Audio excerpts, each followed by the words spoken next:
สบายดีพ่อแม่พี่น้องป้องปายเบิดสุคนเนาะมื้อนี้ก็มาพ้อกับเบาภูมิ Official คือเก่าเนาะพี่น้องเนาะสำหรับมื้อนี้เนาะเบาภูมิก็สิมาตามแนวทางเนาะสำหรับ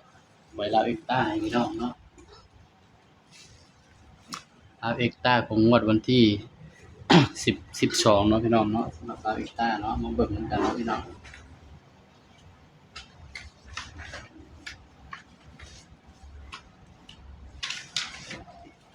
ลาวเอ็กต้า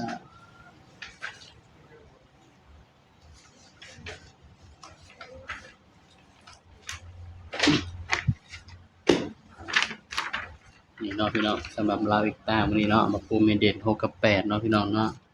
สำหรับลาวเอ็กต้ามื้อนี้เด่น6กับ8วันนี้มาเบิ่งผลมันออกนำกันพี่น้อง53สำหรับผลมันออกเนาะลาวเอ็กต้าเนาะพี่น้องเนาะนี่ให้เด่น6กับ8เนาะผลมันออกพี่น้องนี่เด้อพี่น้องเด้อผลมันออกเนาะข้างบน319ข้างล่างออก53มีบ่พี่น้อง53เนาะชุดตัวเด่นเนี่ยบ่มาเนาะพี่น้องเนาะสำหรับ53เนาะก็ถือว่าหลุดเด้อพี่น้องเด้อนี่สำหรับลาวเอ็กต้าเนาะนี่ตัวเด่นหลุดเนาะแต่ว่ามาเบิ่งชุดวินบัดนี้สำหรับชุดวินนี่ก็ถือว่าเข้าเนาะพี่น้องเนาะนี่สำหรับชุดวินก็เข้าที่53เด้อพี่น้องเด้อนี่เนาะชุดวินเข้าที่53เนาะสำหรับชุดวินเนาะพี่น้องเนาะนี่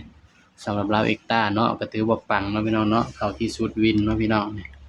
ส่วนใครเป็น FC บ่ภูมิก็คงสิปังเนาะพี่น้องเนาะเพราะว่าเพิ่นมักชุดวินหลายกว่าเนาะพี่น้องเนาะนี่ลาวเอ็กต้าเนาะนี่เดี๋ยวก็ไปตามกันต่อเนาะมื้อนี้ของงวดวันที่13เนาะพี่น้องเนาะบัดนี้สำหรับลาวเอ็กต้าเนาะเดี๋ยวบ่ภูมิก็สิให้แต่ชุดวินเนาะแล้วก็ตัวเด่นให้พี่น้องไปจับคู่เอาเด้อพี่น้อง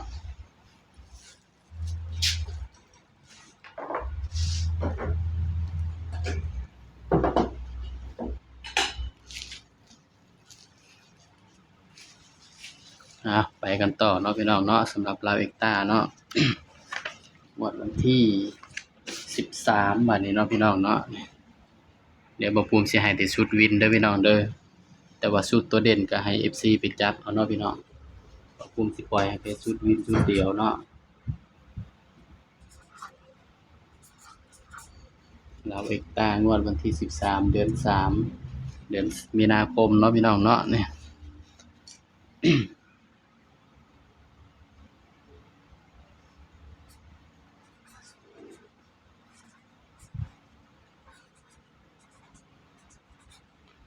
ลาวเอ็กต้าเด้อพี่น้องเด้อนี่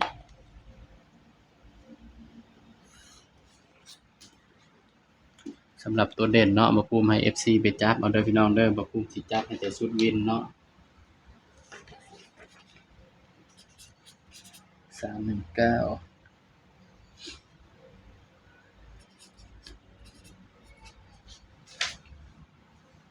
สำหรับตัวเด่นเด้อพี่น้องเด้อนี่เด้อบ่ภูมิก็ให้เด่นเนาะแต่ว่าบ่ภูมิก็บ่ได้จับคู่ให้เด้อพี่น้องให้ FC ไปจับคู่เอาเนาะพี่น้องเนาะให้เด่น4กับ6เนาะพี่น้องเนาะนี่ บ่ภูมิก็ให้เด่น4กับ6เด้อพี่น้องเด้อสำหรับตัวเด่นเนาะลาวเอ็กต้าเนาะนี่ให้เด่น4กับ6เด้อพี่น้องเด้อนี่บัดนี้ก็มาหาชุดวินนำกันเนาะพี่น้องเดี๋ยวบ่ภูมิมีเงินเนาะบ่ภูมิก็สิซื้อกระดานแบบคิดเลขมานะพี่น้องมันจักสิได้แบบเฮ็ดให้พี่น้องเบิ่งเนาะเพราะว่ากระดานบ่หลายถ้าสิเขียนก็เนาะพี่น้อง10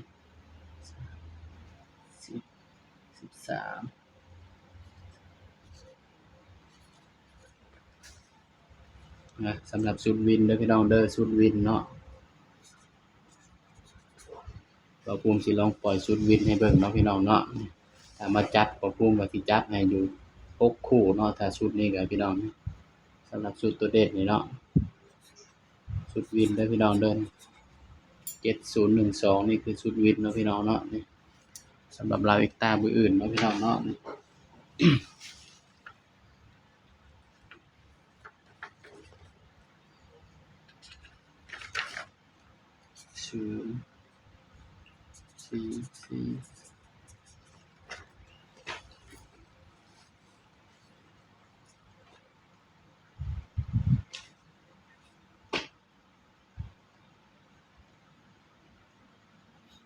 4นี่คือชุดตัวเด่นเด้อพี่น้องเด้อแต่ว่าบ่ภูมิบ่ได้จับคู่ให้เนาะ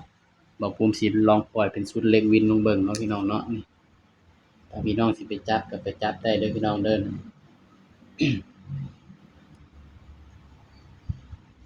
ขอให้เด่นเก้ากับ4กับ6เนาะพี่น้องมาจับชุดวินนำกันพี่น้อง70 71 72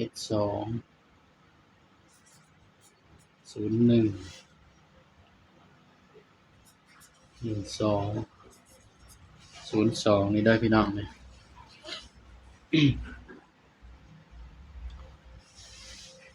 นี่เนาะสำหรับชุดวินเนาะพี่น้องเนาะบ่ภูมิก็ให้อยู่6คู่เนาะถ้าชุดนี้บ่ภูมิก็สิให้2คู่เด้อพี่น้องเด้อแต่ว่าสายรูดสายวิ่งก็ไปรูดไปวิ่งเอาเด้อพี่น้องเด้อบางเทื่อบ่ภูมิให้มันก็บ่มาเด้อพี่น้องบ่ภูมิก็สิให้แค่2คู่เนาะ48กับ62เนาะพี่น้องเนาะนี่สำหรับ ชุดเล็กวิ่งเนาะพี่น้องเนาะตัวเด่นเนาะบ่ภูมิให้แค่2คู่เด้อพี่น้องเด้อนี่48กับ62เนาะพี่น้องเนาะนี่ส่วนสายรูดสายวิ่งก็อย่าลืมไปรูดไปวิ่งกันเด้อพี่น้องเด้อนี่บ่ภูมิลองให้ชุดวินลงเบิ่งเนาะนี่มันจังได้น้อยคู่เนาะพี่น้องเนาะนี่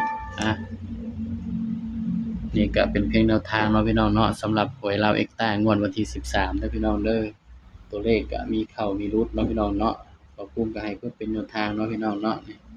สำหรับคลิปนี้เนาะบ่ภูมิก็ฝากไว้เพียงส่ำนี้เนาะพี่น้องเนาะอย่าลืมกดไลค์กดแชร์กดติดตามบ่ภูมิ Official นี่เด้อพี่น้องเด้อสบายดีครับ